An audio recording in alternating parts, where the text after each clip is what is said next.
Guys, welcome back to my channel. आज के इस वीडियो में हम पढ़ेंगे मगध राज्य के उत्कर्ष के बारे में। मगध के सबसे प्राचीन वंश के संस्थापक कौन था? तो बृहद्रथ।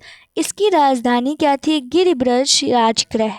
जरासंध बृहद्रथ का पुत्र था। हर्यक वंश के संस्थापक बिंबिसार मगध की गद्दी पर 544 ईसा पूर्व, मतलब ये आंकड़ा है बौद्ध धर्म ग्रंथों के अनुसार। तो हर्यक वंश का संस्थापक बिंबिसार कब मगध की गद्दी पर कब बैठा? 544 ईसा पूर्व, और ये है बौद्ध ग्रंथों के अनुसार। वो बौद्ध धर्म का अनुयायी था। कौन? बिंबिसार। ये प्रथम भारतीय राजा था जिसने प्रशासनिक व्यवस्था पर बल दिया, यानी पहला भारतीय ऐसा राजा जिसने प्रशासनिक व्यवस्था पर बल दिया वो कौन था? तो बिंबिसार। बिंबिसार ने ब्रह्मदत्त को हराकर अंग राज्य को मगध में मिला लिया। बिंबिसार ने राजगृह का निर्माण करके उसे अपनी राजधानी बनाया और इसने मगध पर करीब 52 वर्षों तक शासन किया। महात्मा बुद्ध की सेवा में बिंबिसार ने राजवैद्य जीवक को भेजा।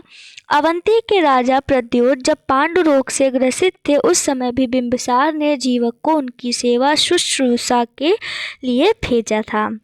बिंबिसार ने वैवाहिक संबंध स्थापित कर अपने साम्राज्य का विस्तार किया। और मतलब कैसे किया? तो जो कौशल नरेश प्रसेनजित थे उनकी बहन थी महाकोसला, उनसे इन्होंने वैशाली के चेटक की पुत्री चेलना से और मध्य देश आधुनिक पंजाब की राजकुमारी क्षेमा से शादी की। यानी जो कौशल नरेश थे प्रसेनजित, उनकी बहन जो थी महाकोसला उनसे, और जो वैशाली के चेटक की पुत्री थी चेलना उनसे, और मध्य देश की जो राजकुमारी थी क्षेमा, उनसे उन्होंने विवाह किया था। तो किससे किससे इन्होंने विवाह किया था? तो एक तो प्रसेनजित की बहन थी जो कि कौशल नरेश थे, उनकी बहन थी महाकोसला। वैशाली के चेटक की पुत्री थी चेलना, और मध्य देश की जो राजकुमारी थी क्षेमा, उनसे इन्होंने शादी की। और किस लिए करी थी? तो इनका उद्देश्य था साम्राज्य का विस्तार करना। बिंबिसार की हत्या उनके पुत्र अजातशत्रु ने कर दी और 493 ईसा पूर्व में वो गद्दी पर बैठा। कौन? अजातशत्रु। इसका उपनाम था कुणिक। ये प्रारंभ में जैन धर्म का अनुयायी था। अजातशत्रु ने 32 वर्षों तक मगध पर शासन किया। तो बिंबिसार ने कितने वर्षों तक शासन किया? 52। और अजातशत्रु ने कितने वर्षों तक किया? तो 32। अजातशत्रु के सुयोग्य मंत्री का नाम वर्षकार यानी वरसकार था। इसी की सहायता से अजातशत्रु ने वैशाली पर विजय प्राप्त की। जैन ग्रंथों से पता चलता है कि लिच्छवियों से युद्ध में अजातशत्रु ने पहली बार रथ मूसल, आधुनिक टैंकों के समान, और महाशिला कंटक गुलेल जैसे 2 गुप्त हथियारों का प्रयोग किया। 461 ईसा पूर्व में अपने पिता की हत्या करके उदायन मगध की गद्दी पर बैठा। उदायन ने पाटलिग्राम की स्थापना करी और वो जैन धर्म का अनुयायी था। हर्यक वंश के अगर हम अंतिम राजा की बात करें तो उदायन का पुत्र था नागदशक। नागदशक को उसके अमात्य शिशुनाग ने 412 ईसा पूर्व में अपदस्थ करके मगध पर शिशुनाग वंश की स्थापना करी। शिशुनाग ने अपनी राजधानी पाटलिपुत्र से हटाकर जो है वो वैशाली में स्थापित की। शिशुनाग का उत्तराधिकारी कालाशोक पुनः राजधानी को पाटलिपुत्र ले गया। और शिशुनाग वंश का अंतिम राजा कौन था? तो नंदिवर्धन। नंद वंश का संस्थापक महापद्मनंद और अंतिम शासक घनानंद था। ये सिकंदर का समकालीन था। कौन? घनानंद। इसे चंद्रगुप्त मौर्य ने युद्ध में पराजित किया और मगध पर एक नए वंश मौर्य वंश की स्थापना की। तो मतलब इसमें हमने जो है पूरे मगध में जो मगध राज्य का जो उत्कर्ष है उसको पढ़ा, जिसमें हमने हर्यक वंश और शिशुनाग वंश और नंद वंश को भी थोड़ा सा मतलब देखा कि जो है नंद वंश में का संस्थापक था महापद्मनंद और अंतिम शासक था घनानंद, जिसे चंद्रगुप्त मौर्य ने हराया था। इसी में हम देखते हैं जो इतिहास का एक बहुत बड़ा नाम है सिकंदर। तो सिकंदर के बारे में भी हम थोड़ा सा पढ़ते हैं।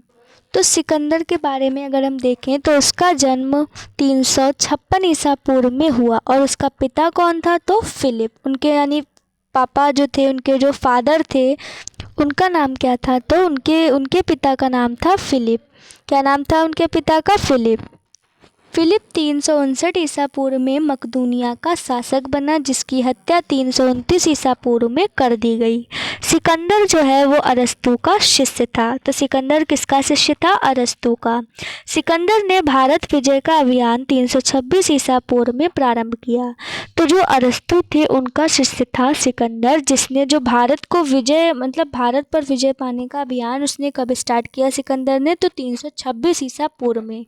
इसके पिता का नाम था फिलिप, और जो कि 359 ईसा पूर्व में मकदूनिया का शासक बना, और इसकी हत्या 329 ईसा पूर्व में कर दी गई। सिकंदर का भारत विजय अभियान जो है वो 326 ईसा पूर्व में प्रारंभ हुआ।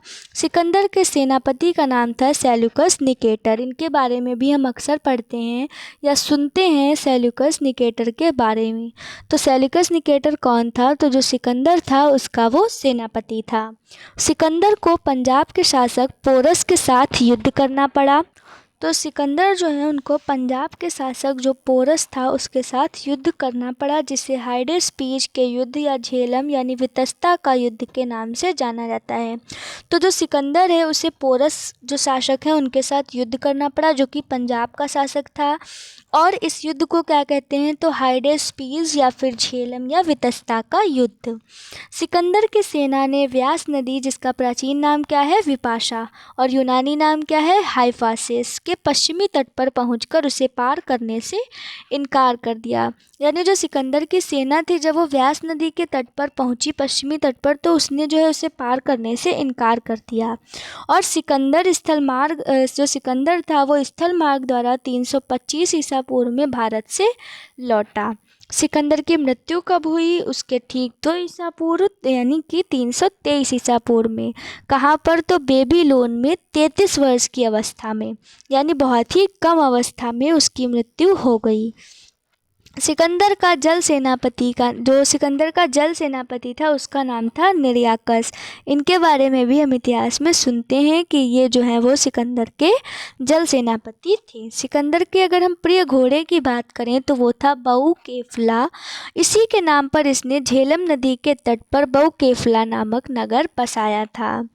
तो यानी जो सिकंदर था वो एक बहुत बड़ा नाम है इतिहास में, जिसने मतलब उसका एक तरीके से अभियान था पूरे विश्व को जीतना, यानी पूरी दुनिया को जीतना। और जो सिकंदर था उसने भारत विजय का अभियान कब शुरू किया था? तो 326 ईसा पूर्व में, और उसे पंजाब के शासक पोरस के साथ युद्ध करना पड़ा, जिसे हाइडेस्पीज या वितस्ता यानी झेलम का युद्ध के नाम से जाना जाता है।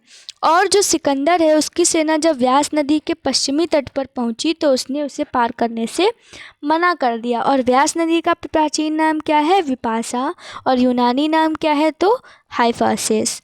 जब हमने वैदिक काल को पढ़ा था वहाँ पर हमने नदियों के प्राचीन नामों को देखा था, तो वो वीडियो आप लोग ज़रूर देखिएगा। तो ये था सिकंदर के बारे में, और उसके पहले हमने पढ़ा मगध राज्य के उत्कर्ष के बारे में। नेक्स्ट वीडियो में हम अगले टॉपिक को कवर करेंगे। अगर आपको हमारे वीडियोस हेल्पफुल लगे तो प्लीज़ लाइक करिए, चैनल को सब्सक्राइब करिए और बने रहिए हमारे साथ। All the best and thanks for watching.